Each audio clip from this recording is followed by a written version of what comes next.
Hola, ¿qué tal? ¿Cómo están? Bienvenidos una vez más a Sin Duda Asesórate a través del 98.5 del FM en Heraldo Radio.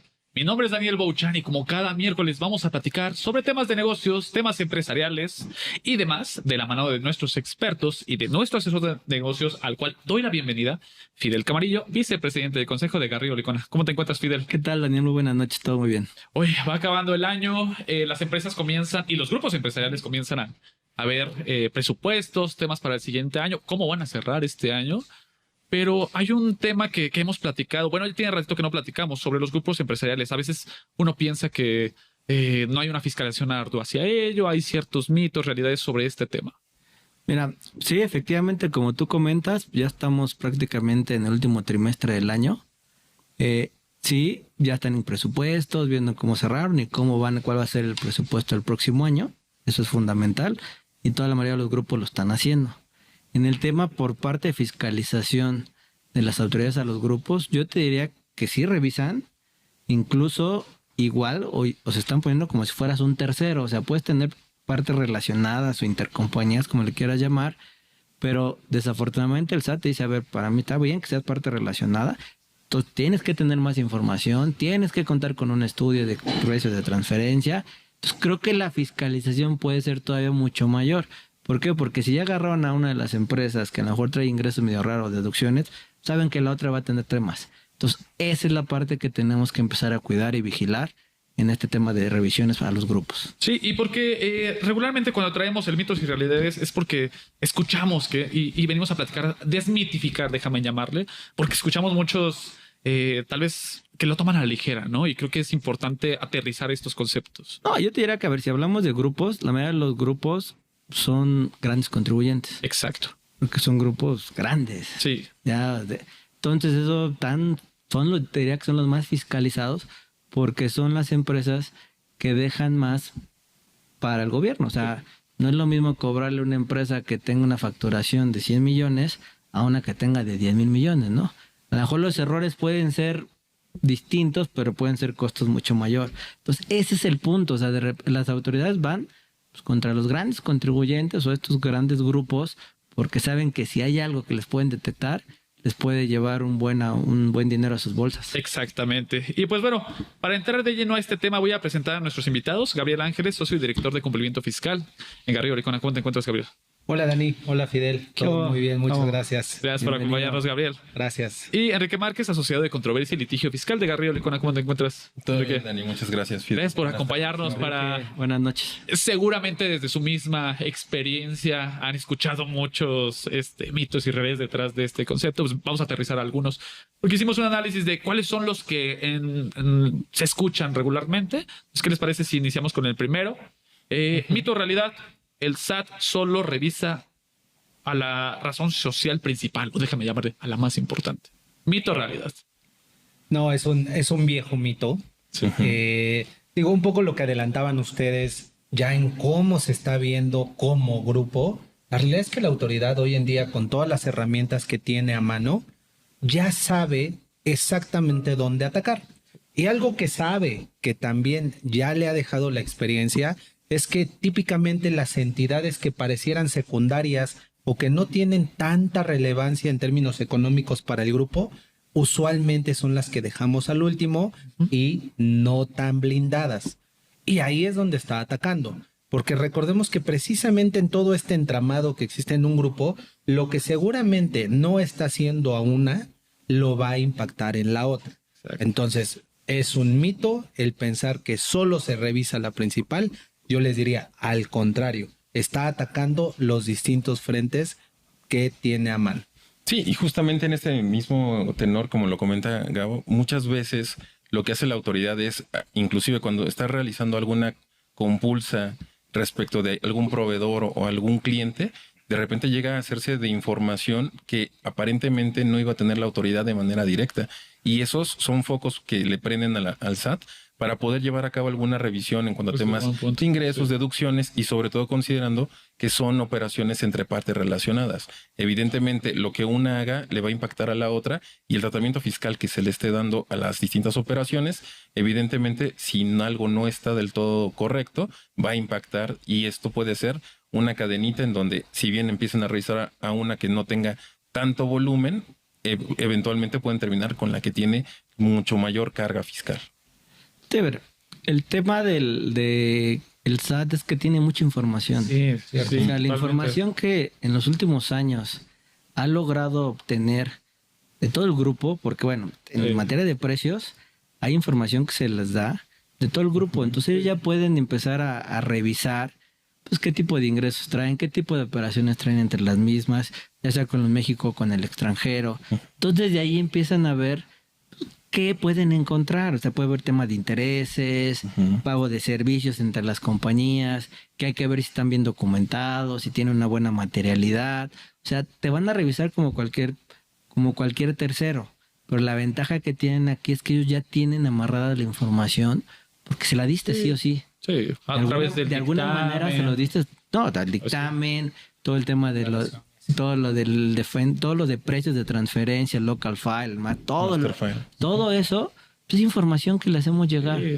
Entonces con eso para ellos es muy fácil identificar por dónde están. Entonces yo creo que ellos a lo mejor te revisan incluso no la principal, pueden ser las de abajo. Sí, como bien. Porque son las que pueden tener hasta más riesgo por el tipo de operación, el que están trayendo la deducción, el ingreso. Eso es lo que le da la información actualmente a las autoridades fiscales. Entonces, no tendríamos aquí el mensaje es no nos enfoquemos solamente en las empresas principales de un grupo, ¿no? Tendríamos que prestarle la misma atención a todas hoy en Así día. es. Perfecto, correcto. ese es un buen correcto.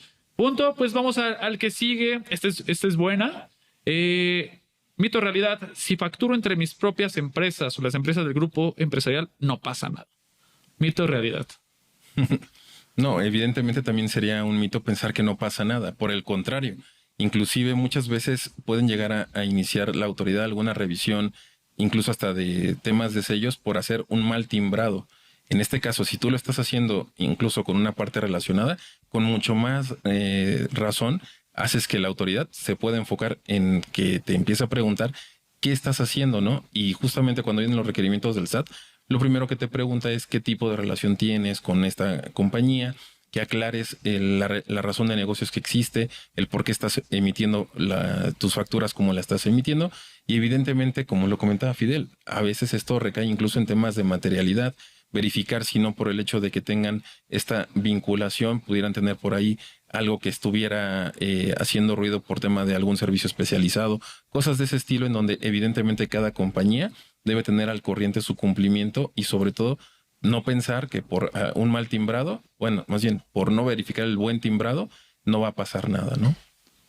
Sí, mira, efectivamente, a ver, no pasa nada, pues sí, no pasa nada, esa es la realidad, o sea, sí pueden hacerlo. Sí. O sea, sí puedes tener facturación intercompañía, sí pueden estar operando, pero tienen que cumplir todos los requisitos. O sea, Todos los requisitos. que pueden facturarse entre las empresas, sí, o sea, sí se puede. Que no pasa nada, eso es distinto, Eso es porque otra siempre y nada. cuando lo hagas de manera ordenada y con todo lo que contratos, materialidad y todo lo que debes de tener, pues no va a pasar nada, si no, preocúpate. Con el tema cumplir con la materialidad. Y creo que es un buen momento, justo como lo comenta Fidel. Estamos en el último tramo del año. Sí. Algo que vemos en este periodo es que usualmente cuando tenemos operaciones al interior del grupo, pues a lo mejor esa facturación se va difiriendo, se va deteniendo o se va, déjenme ponerlo así, ajustando. Y eso empieza a cerrarnos ya la ventana hacia el cierre del ejercicio. Con este tema de facturación electrónica, la realidad es que si no nos anticipamos a lo que tengamos que facturarnos literalmente entre unos y otros, ya se nos acaba ahora sí los elementos para decir que una operación es real, verídica y que cumple todos los elementos de materialidad. Sí. Entonces, ahorita estamos en esa última ventana donde tenemos que sentarnos con todas las compañías del grupo y facturarnos lo que nos debemos de facturar en términos de la materialidad que tengamos.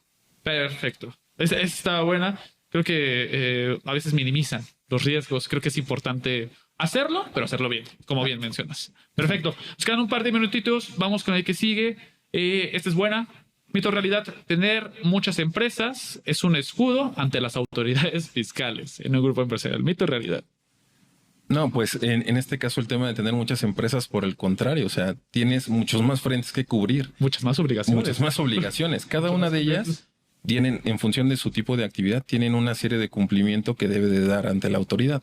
El hecho de que tú tengas una o tengas varias y de las cuales no estés dando un debido cumplimiento, por el contrario, te coloca en una situación de riesgo. Y sobre todo, si entre ellas tienen operaciones, pues lo que comentábamos en la primera respuesta, ¿no? El hecho de que una te abra la puerta, puede ser que el SAT entre para revisarte todas las que tengan alguna vinculación. Hasta para hacer reestructuras corporativas es importante, ¿verdad, Fidel? A ver, yo creo que el tema de que un grupo tenga 100, 50 o 3 o 5 depende mucho del giro. Exacto. Claro, O sea, porque eso es súper importante. En el tema de infraestructura, en la práctica se maneja que normalmente ahora en empresa por proyecto. Sí.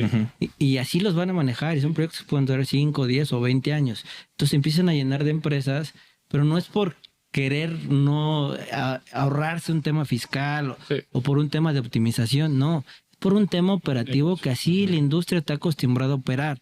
Que esté bien o mal es diferente, pero así se operan. O sea, no quiere decir que todo lo hagan por tener un tema fiscal o por tener un blindaje, por tener una optimización. No, realmente no. A lo mejor algunas empresas, pues, algunos grupos sí, pero no todos necesariamente, porque dependiendo del giro es como se va manejando la estructura. Creo que ese es un punto. O sea, no tiene limitante, puedes tener las que quieras y no necesariamente es por un tema fiscal. Claro. Hay que hacerlo bien. Lo mismo es el tema de cumplimiento, ¿no? Totalmente. Perfecto. Vamos a un pequeño corte y seguimos con estos puntos que son estos mitos y realidades sobre la fiscalización a grupos empresariales. Estamos en Sin Duda #asesórate. Regresamos. Asesórate. Asesórate. Asesórate. Asesórate. Asesórate. Asesórate. Asesórate. Asesórate. Asesórate. Asesórate. No nos cansaremos de decírtelo. Asesórate. Garrido Licona. Asesoría fiscal, legal, financiera y de negocios. Visítanos en garridolicona.com. Estamos de vuelta en Sin Duda #asesórate a través del 98.5 de FM en Heraldo Radio. Estamos platicando sobre algunos mitos y realidades sobre la fiscalización a grupos empresariales. Pareciera que a veces se minimiza, pero bien como mencionas, Fidel, hoy en día estos están en el foco de la autoridad. Hoy en día deberían de prestar mayor atención. Sí, por lo que representan. yo creo que la mayoría de los grupos, de este tipo de grupos, sí está muy cuidado. O sea, sí pueden tener sus pecados, pero normalmente sí vigilan que no estén haciendo algo que pudiera causarles una carga fiscal o una multa importante. Creo que es algo que ya la mayoría vigila. Puede ser que tengan sus pecados, o como todos, Sí. pero seguramente sí está muy vigilado. Perfecto, pues Muy vamos a cuidado. seguir sobre estos puntos. Hay algunos que vale la pena resaltar. Para dejar en claro que hoy en día pues son mitos o realidades. El que sigue es, si tengo empresas en el extranjero de un mismo grupo, solo fiscalizan a las nacionales. ¿Mito o realidad? Esa, Dani, es un gran mito. La realidad es que nuestro ambiente tributario ha venido evolucionando de manera muy importante en los últimos años.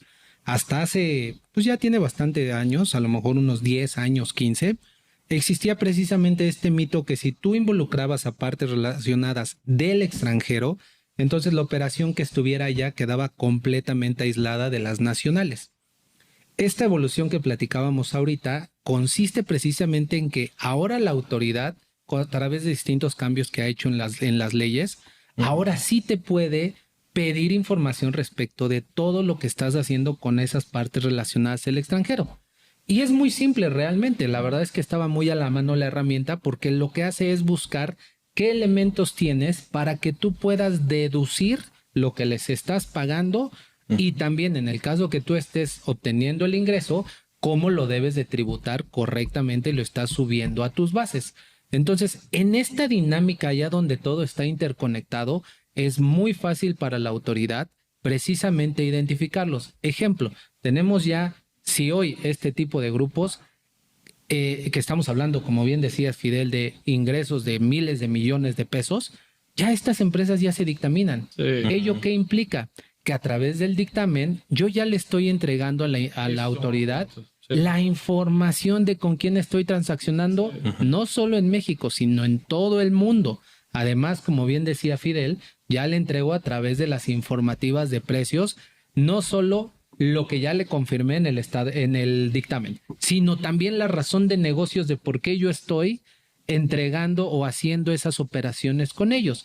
Y si a eso le sumamos que además tenemos que emitir CFDIs de cada operación que hagamos, pues bueno, ya tenemos el La ciclo historia completo, completa. ¿no? Exactamente.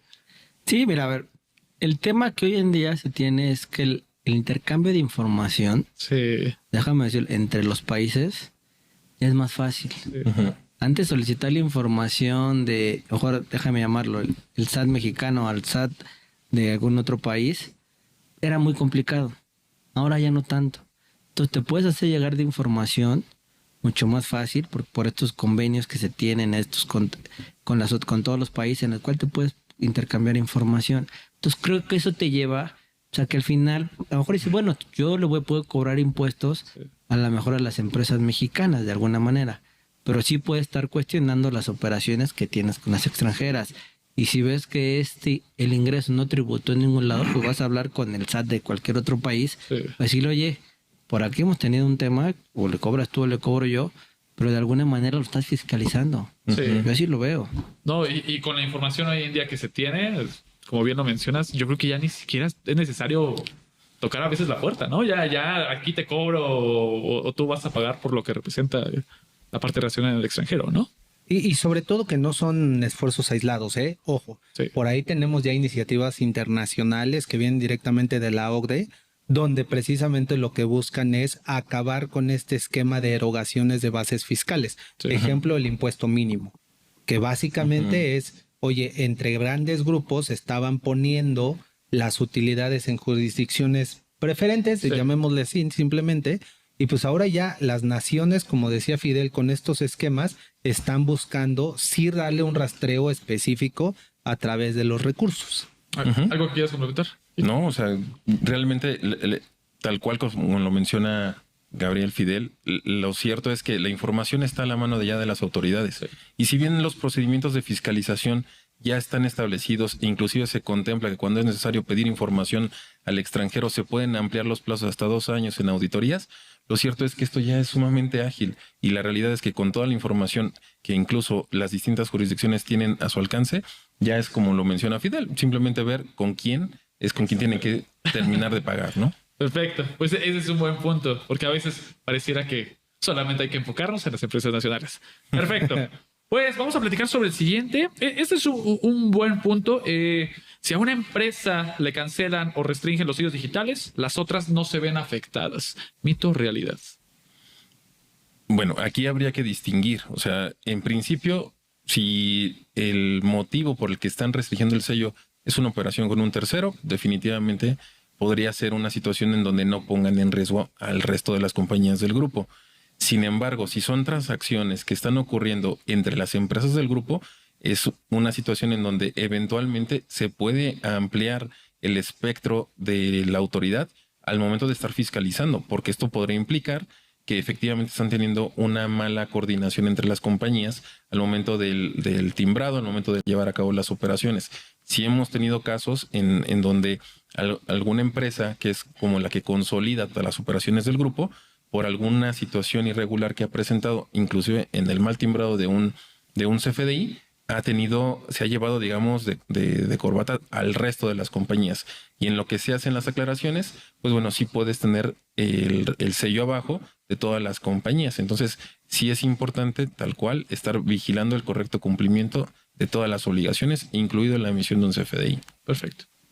Mira, yo te diría que estrictamente es un mito. Sí. ¿Por qué?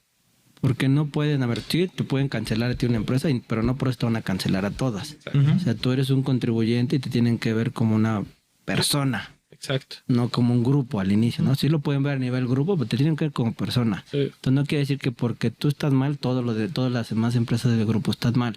O sea, creo que ahí, para mí es un mito y tenemos que vigilar, como bien apuntaba, tenemos que ir vigilando que no estén, que por la operación que te cancelaron, las demás no tengan ningún problema.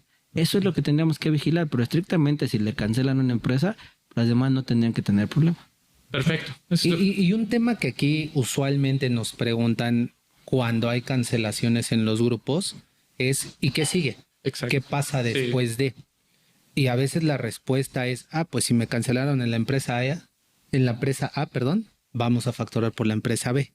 Ojo, hay que tener mucho cuidado, porque precisamente ahí es donde nos comenzamos a meter con temas de materialidad para efectos de quién sí puede hacer la operación. Entonces, no es tan simple como decir lo que ya, como esta ya no lo puedo hacer, me lo monto a la otra. No, hay que considerar que quien factura debe de tener todos los elementos activos, personal y todo lo que sea necesario para poder prestar el servicio, enajenar el bien o lo que sea que vamos a emitir la factura. Luego entonces, ya las operaciones no se quedan en el papel nada más.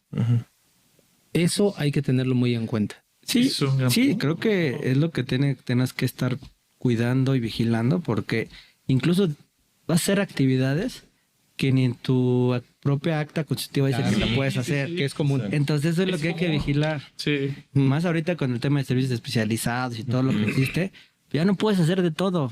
Esa es la realidad, porque tú ya limitaste tus actividades. Entonces, si tú quieres hacer algo, pues entonces primero tendrías que cambiar tus estatutos de cierta actividad para poderlo hacer. Ya no es como antes, como las actas decían todo, podías hacer de todo y con quien quieras y con quien fuera y de todo. Ya no, ya no es tan fácil. Ok. No, ese es un buen punto y digo, nada más para redondear, porque pienso que muchas empresas se les puede hacer fácil, ¿no? Oye, me restringieron mis sellos, te facturo por esta, no pasa nada en lo que recupero. No lo hagan, si están escuchando, no tomen esa mala práctica, pero seguramente es común.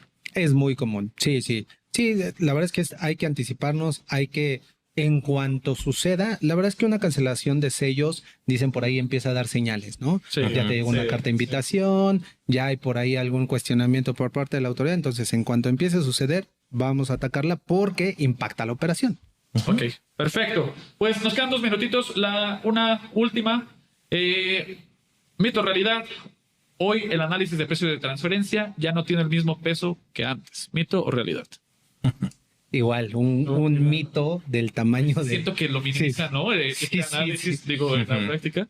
No, para mí ahorita las principales revisiones, auditorías son en materia de precios. Sí. Sin duda. O sea, de verdad que es el punto que están vigilando mucho más actualmente, y más en grupos. Sí. O sea, en tema de grupos empresariales, de los temas que más revisan o más vigilen es en materia de precio de transferencia. A veces pareciera que es solamente un papelito y ya, ¿no? Minimizan este estudio y es bien importante prestar atención a este aspecto.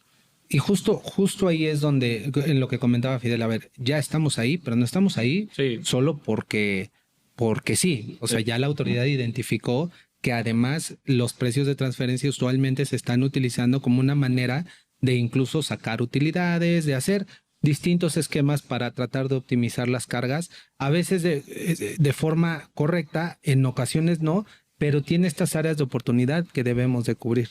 Perfecto. Enrique, ¿algo quieres complementar por último? No, justamente eso, el tema del estudio de precios de transferencia es un documento que inclusive la propia autoridad te solicita y te requiere en el caso de una fiscalización directa. Sí. ¿Por qué? Porque al final del día lo que busca es que a través de las comparables establecidas, efectivamente tus operaciones estén a valor de mercado, ¿no? Y con esto, efectivamente, que no estés empleando un esquema agresivo en donde únicamente busques estar eludiendo el cumplimiento fiscal. Perfecto.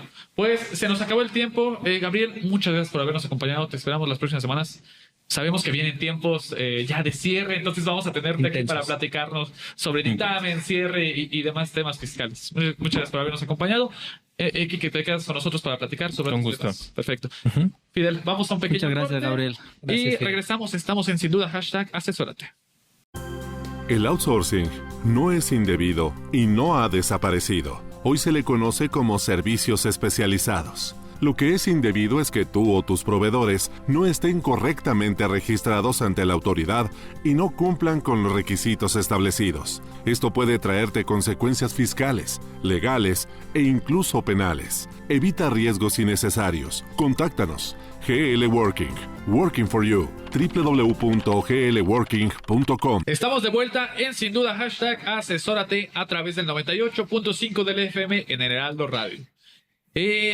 Fidel, este mes salió el paquete económico, llegó con ello reformas de comercio exterior, pero también se presentó, y justamente el 15 de septiembre, tengo entendido, hubo grito y se presentó la reforma a la ley de amparo.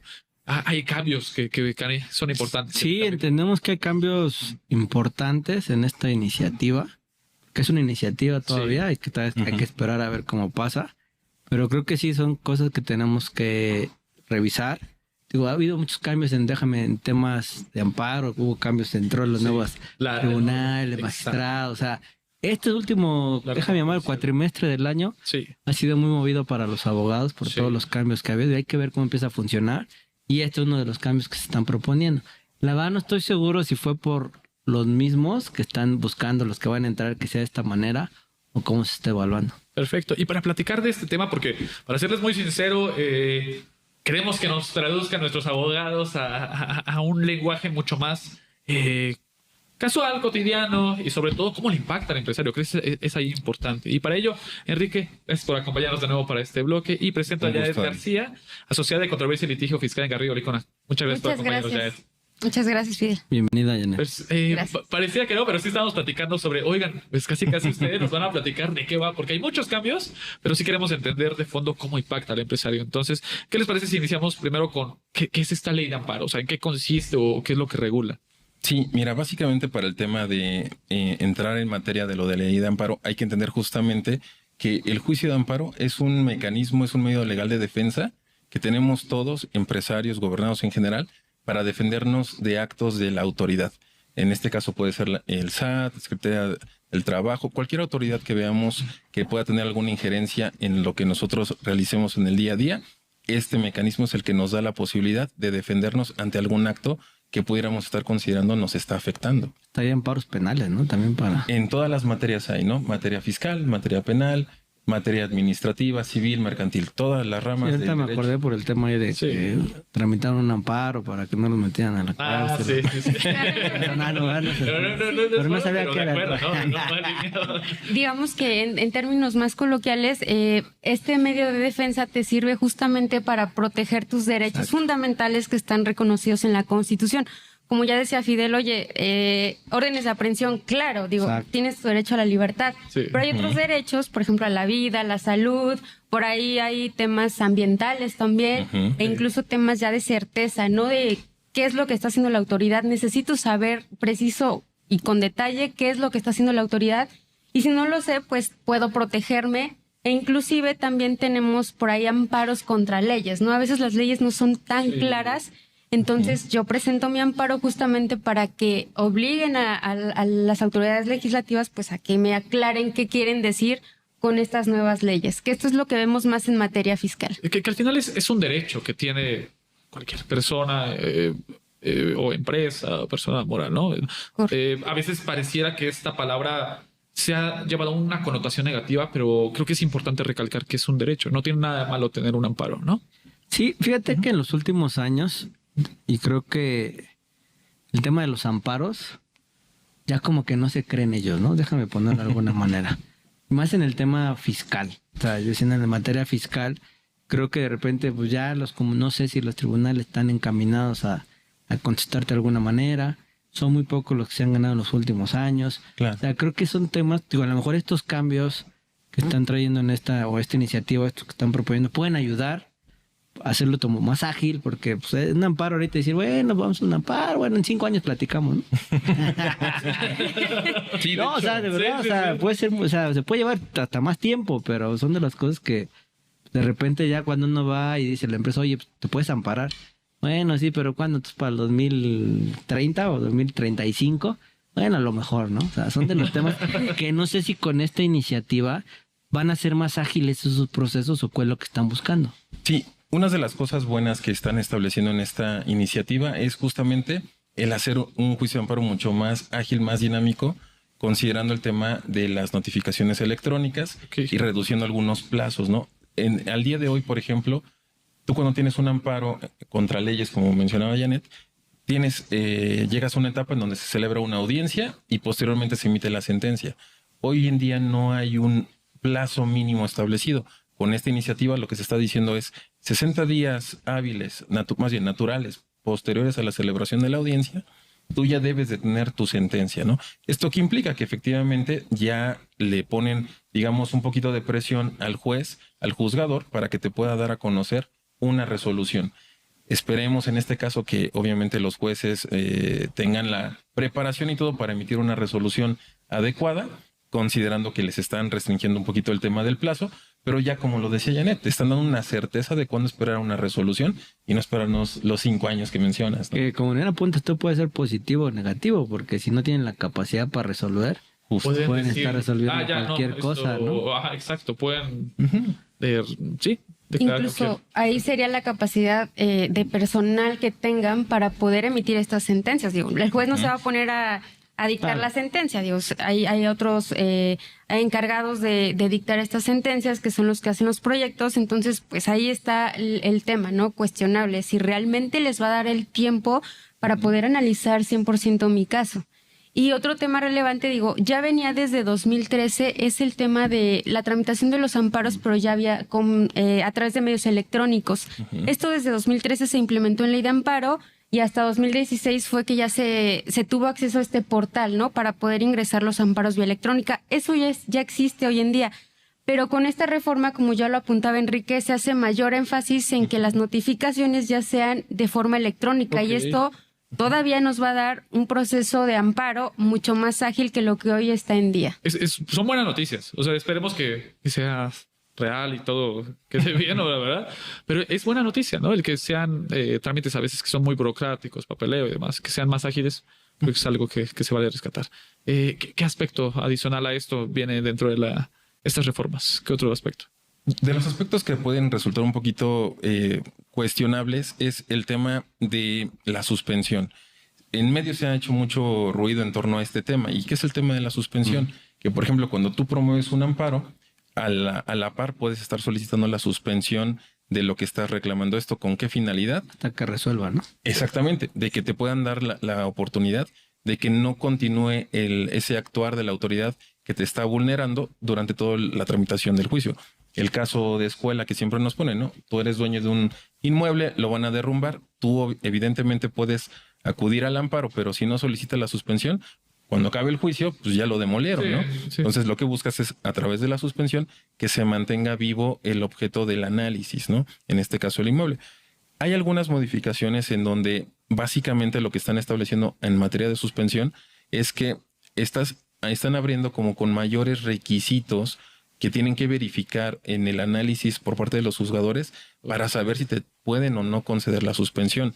En medio se ha dicho, es que esto está haciendo que sea más limitativo. Bueno, habrá que verlo desde la perspectiva del juzgador, ¿no? Sí tiene que verificar con mayor, digamos, detalle si se colman estos requisitos o no para poder dar el tema de la suspensión. Sin embargo, son cuestiones que en la práctica hemos visto que ya ocurrían y que únicamente se están incorporando a ley, ¿no? Sí, justamente ya lo apunta Enrique, ¿no? Ya son cuestiones que en la práctica se daban. Y sí, lo cierto es que ya existen precedentes emitidos por el Poder Judicial en general, juzgados, tribunales e incluso la Corte, donde hacen este análisis de los requisitos para que proceda una suspensión. Entonces, lo que estamos viendo hoy es que estos precedentes se están trasladando o se están materializando ya en lo que es la ley de amparo. Entonces, digamos que un cambio 100% que digas, pues sí, en la ley sí, físicamente sí se ve, pero en la práctica estos cambios ya estaban implementados. O sea, ya decías, ya hay algo juzgado, ya lo puedes hacer, pero ahorita ya lo están subiendo a ley. Sí, exactamente, porque varios de los precedentes que han dado lugar a estos criterios ya eran jurisprudencia, ya los tenían que observar los jueces, pero ahora, digamos, con todas estas modificaciones que comentabas al Poder Judicial, básicamente lo que están haciendo es, pues para que los jueces no tengan complicaciones de identificar todas las jurisprudencias, mejor lo subo de una vez a ley para que sea mucho más sencillo el llevar a cabo el Que análisis. eso te da más certeza, ¿no? Exactamente, al final del día, digamos, no es algo nuevo. Evidentemente esto lo que causa polémica es la forma en la que los jueces lo van a hacer. Pero recordemos, eso al final del día queda en el tema del juzgador. La reforma per se como tal está encausada a que ya cada uno de los jueces que vayan a emitir una suspensión puedan llevar a cabo un análisis, digamos, con esta especie de checklist para verificar si se colman estos requisitos y te puedan otorgar la suspensión. Ok, creo que al final esperemos que todo salga bien, pero es certidumbre y creo que eso es bueno, ¿no? Perfecto. Exactamente. Nos quedan un par de minutitos. ¿Algún otro aspecto que quieran platicar? Pues justo retomando el tema de las suspensiones, por ahí hay un tema que está sonando también mucho en medios, que es el tema de la suspensión tratándose de actos que aparentemente vengan de recursos de procedencia ilícita, el tema de prevención del lavado de dinero, básicamente. Sí, el bloqueo por ahí, de cuentas el bancarias. bloqueo de cuentas bancarias es un tema que está causando revuelo porque pues hoy lo que te dicen es que no te van a poder conceder una suspensión provisional. En el juicio tú puedes pedir la suspensión y está en dos momentos. El primer momento es la suspensión provisional y después viene una suspensión definitiva. Entonces, la provisional nunca te la van a conceder. Ok. Es tal cual lo que dice la ley, pero la definitiva sí te la pueden conceder. Pero aquí hay una condición bien importante, que es que tú demuestres que tu dinero o los recursos por los que te bloquearon prácticamente, sí son de fuente ilícita. ¿Y esto qué quiere decir? Que desde que solicito mi suspensión ya me están obligando prácticamente a demostrar el fondo de mi asunto. Mi dinero sí es de origen lícito, pero pues desde una suspensión demostrarlo, pues digamos que nos lleva a prácticamente obtener una resolución provisional de todo mi caso. Ok. Sí, en este caso, por ejemplo, lo destacable es que sí te pueden otorgar la suspensión en la medida en la que demuestres que los recursos son lícitos y únicamente con la finalidad de que tú puedas dar cumplimiento a tus obligaciones principales, temas de alimento, pago de salarios y todo esto con la finalidad de respetarte ese mínimo derecho de tu, digamos, de tu subsistencia. Eso sí es destacable porque actualmente cuando te bloquean cuentas es por el total de tus recursos y no te permiten utilizarlas más. Perfecto. Pues vamos a un pequeño corte y retomamos este punto. Estamos en Sin Duda #asesórate. Regresamos. Para hacer negocio hay que generar confianza. En GL Auditoría analizamos y nos aseguramos que la información financiera de tu empresa genere confianza y tranquilidad para tus clientes, socios, autoridades e instituciones financieras, entre otros. GL Auditoría. Preservamos tu patrimonio. www.glauditoria.com. Estamos en la recta final de Sin Duda #asesórate en el Heraldo Radio. Estamos platicando sobre las reformas a la ley de amparo. Ya nos platican nuestros abogados expertos sobre ciertos aspectos y nos quedamos en un punto importante que nos mencionaban sobre una suspensión relacionada con los actos de lavado de dinero, ¿no? Si quieres finalizar. Sí, justamente nada más en esa parte cerrar la idea estableciendo que en el caso de la suspensión, lo que se te permitiría es poder utilizar estos recursos para dar cumplimiento a tus obligaciones elementales, ¿no? Temas de a lo mejor alguna pensión alimenticia, temas de créditos hipotecarios, créditos fiscales, temas de la nómina, esto con la finalidad de que puedas subsistir, ¿no? Lo cuestionable es que efectivamente desde un inicio tú ya debes dar todo el rastreo de que todos tus recursos son de fuente lícita, ¿no? Y a veces eso puede ser muy complejo. Sí. Porque yo creo que lo importante ahí es, decías, de prevención del lavado de dinero. Sí. Pero yo creo que lo más fuerte es de que sean lícitos, porque puedes tener recursos ilícitos que déjate el lavado, sino pues que vienen de otro tipo de cosas, que es lo que te puede causar. Y aquí lo que creo que sí es importante, y déjame ver si entendí bien, que creo que es positivo, es que independientemente de que te congelen tus cuentas, sí te van a dar ciertos recursos, déjame llamarlo, para vivir, ¿no? Exacto. Tienes que pagar colegiaturas, para manutención, todo lo que tengas que dar, te van a hacer llegar esos recursos para que tú puedas subsanar en lo que se aclara todo este tema, todo este proceso. Exactamente, y recordemos porque en este tipo de procedimientos la autoridad es muy agresiva en el sentido de que, oye, no te voy a permitir que puedas utilizar recursos de procedencia ilícita. Recordemos que de repente ahí cuando hay alguna investigación, tal cual ha pasado que estas personas que son objeto de este tipo de procedimientos no tienen acceso a sus recursos. Entonces se vuelve muy complejo para ellos afrontar una situación. Evidentemente, estamos partiendo de la idea de que esta suspensión va a aplicar para aquellos que efectivamente tengan los medios para probar que se han portado correctamente, ¿no? Perfecto. ¿Qué otro aspecto, qué otro punto vale rescatar de esta reforma de la ley de amparo? El tema de los nuevos supuestos que van a aplicar en materia fiscal. Digo, Ana. Sí, digo, ahí básicamente lo que están haciendo es decir que el juicio de amparo va a ser procedente contra cualquier acto de cobro que realice la autoridad fiscal cuando yo tenga un crédito fiscal a mi cargo. Yo tengo un adeudo con el SAT y el SAT viene y me cobra mediante un procedimiento administrativo de ejecución. Durante ese proceso yo únicamente voy a poder presentar un amparo. Antes lo que yo tenía que presentar era o un recurso de revocación o un juicio de nulidad, que es como se conoce en el medio, pero hoy no. Hoy lo que la ley establece es que yo tengo que irme directamente al amparo. ¿Y esto en qué se traducen? Pues ya me están limitando prácticamente a una sola instancia el poder hacer valer cualquier violación que yo advierta de mis derechos durante este procedimiento. Sí, justamente aquí es, por ejemplo, tú normalmente cuando tienes alguna controversia con la autoridad por la que termina determinándote un crédito fiscal, un adeudo, Sí. pues bueno, ya eso seguramente pasó por una etapa de litigio, recurso, juicio de nulidad, un amparo directo en su caso. Perfecto. De lo que va la reforma es, tú ya tienes un adeudo con la autoridad. Ahora lo que sigue es que te lo cobren. ¿Cómo te lo va a cobrar la autoridad? Nuevamente, a través de un procedimiento. Lo que se prevé en la ley de amparo en esta iniciativa de reforma es, contra ese cobro, todavía actualmente lo que procederá un recurso de revocación, juicio de nulidad, y nuevamente, como dice Fidel, en 5 años vemos si el SAT te puede terminar de cobrar. Ahora lo que están buscando con esta implementación es, vamos a reducir tiempos. Si al final del día vamos a terminar en un amparo, mejor vamos directamente a cualquier violación que tú quieras hacer contra el cobro. Ajá. Es decir, tú ya tuviste tu oportunidad de defenderte de la determinación del crédito. Ahora solamente por el cobro, tú puedes irte a un amparo, pero únicamente para hacer valer cuestiones de violaciones del procedimiento. Esto con la finalidad de ya no dilatar aún más el que tú ya puedas, bueno, que el SAT ya te pueda cobrar. Perfecto. Básicamente lo único que está sucediendo es que se está cortando el tiempo para aquellos contribuyentes que quieran extender más un plazo, ¿no?